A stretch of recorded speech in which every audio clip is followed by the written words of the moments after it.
Why is storytelling important? Ever tried to get your mother or grandmother to explain what you do? Possible? Sometimes it's hard because maybe we've spoken in corporate bingo language, right? As opposed to actually dumbing down what we're trying to say.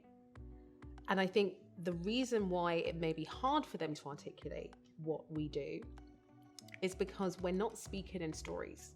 We're speaking in this foreign corporate bingo language, right? As opposed to getting back to the pub on a Friday where we just talk like normal human beings. And people process data better when it's in story form. If you tell me a story about the day that you've had, I'm probably going to remember that more so, particularly if there's been a number of emotional connections in the story that I can relate to.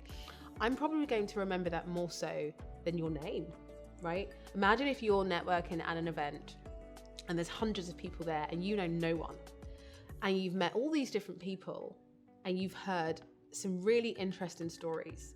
Are you going to remember some really interesting stories that you actually can't wait to retell because they have engaged you? Or are you going to remember everyone's name and their surname?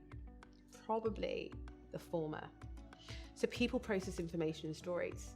And if you're not speaking the same language, then you may as well be speaking Japanese to me as I am speaking English to you.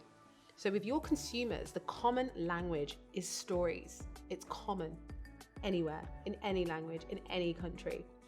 And that's why it's super important to tell stories as you go through your career and as you go through your business or your startup.